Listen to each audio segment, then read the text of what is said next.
Perbezaan antara hibah plan dengan medical plan. Okey. Assalamualaikum, saya Rosliman Said. Saya akan rungkaikan perkara ini dalam rakaman video yang singkat ini. Okey, apa dia medical plan? Okey, medical plan kami panggil medical card lah. Fungsi utama medical card ni untuk membayar bil hospital. Bermaksud bila mana penyakit datang kepada kita, masuk je hospital, keluar daripada hospital, bil yang panjang lebar tu, yang berharga ratusan ribu ataupun puluhan ribu tu, kita tak perlu bayar bila mana kita ada medical card. Jadi dekat sini, bila tak bayar bil hospital, sedangkan rawatan tu kita dapat, bil tak perlu bayar, kita dapat selamatkan lah kita punya saving. Pada masa sama, kita dapat selamatkan aset yang kita ada. Kita tak perlu buat pinjaman untuk membayar semua bil hospital. Pada masa sama, kita tak perlu minta derma untuk bayar bil hospital. Fungsi medical card. Okey, medical card jangan kita salah anggap dengan clinic card. Okey, medical card yang kita ada tu kan, tujuan dia untuk bayar lawatan doktor. Okey, cost operation, harga bilik hospital, ubat-ubatan, lagi untuk doktor pakar, peralatan-peralatan hospital tu, semua tu kita bayar. Berbeza dengan klinik. Klinik ni untuk kita punya sakit-sakit demam biasa lah. Tapi kebanyakan klinik card ni yang ambil, yang subscribe adalah majikan yang buat untuk staff. Itu medical, secara mudah untuk medical. Jadi saya nak sarankan pada anda semua, cari medical yang the best untuk diri anda sendiri. Dan perlu ingat, medical plan hanya boleh claim satu plan sahaja dalam satu masa. Disebabkan contohlah, hospital dah keluarkan bil 100,000 bagi contoh, kan?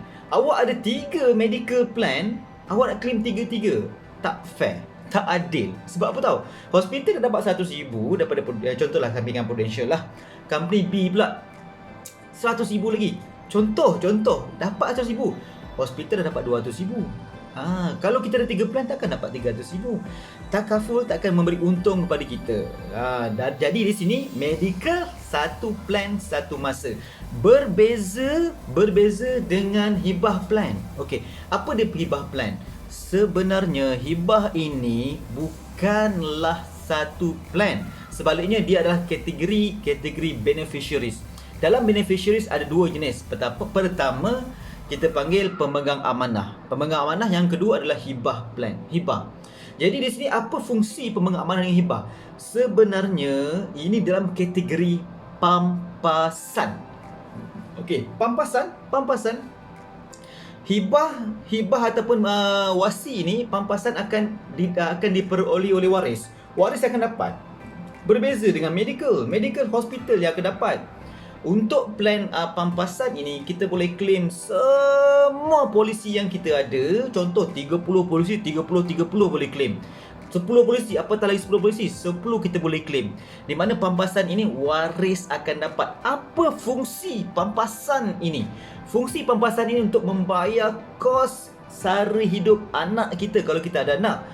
Kos pampasan ini adalah tujuannya untuk menyara kehidupan kita bila mana kita dah lost income kita dah tak ada. Inilah fungsi pampasan untuk kita tempoh buffer ataupun tempoh kita survive dalam tempoh yang struggle tu. Bila mana kita lost, kita tak mampu nak bekerja, yang mana semua majikan tak nak ambil kita bekerja.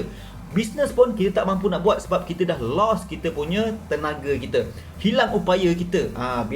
Itulah fungsi pampasan, dan kita gunakan untuk bayar hutang-hutang yang kita ada. Hutang rumah, hutang kereta, hutang alung ke, hutang kawan ke. Dengan pampasan lah kita gunakan untuk membayar. Pada masa yang sama, pampasan inilah fungsi dia untuk memberi hadiah pada pasangan kita yang telah berusaha, yang telah banyak bagi berkorban untuk kita, memberi kebahagiaan pada kita. Inilah sebagai hadiah dia bila mana berlaku kematian pada kita. Jadi pampasan dalam konteks hibah ini adalah dalam kategori cash yang waris akan dapat. Medical hospital akan dapat. Jadi kami sebagai ejen takaful, fungsi kami, tugas kami, kami kena jumpa anda, kami kena bagi advice pada anda, kami kena nilai apakah plan, apakah kategori plan yang sesuai untuk anda. Yang mana kami kena pastikan plan yang anda ambil ni, yang subscribe ni, bersesuaian dengan keperluan semasa. Jangan main tersubscribe je. Orang offer hibah, ambil hibah. Orang offer medical, ambil medical. Sedangkan benda tu belum tentu lagi boleh backup kerugian yang kita ada. Orang bujang, tak ada komitmen apa-apa, tak ada hutang apa-apa, ambil hibah 3 juta. Apa function? Apa function? Boleh jadi bagus, boleh jadi nothing. Ambil medical. Oh, saya nak medical card. Saya nak medical card untuk anak. Mungkin bagus, tapi mungkin juga nothing. Saya Rosli Said. Sekian daripada saya. Assalamualaikum.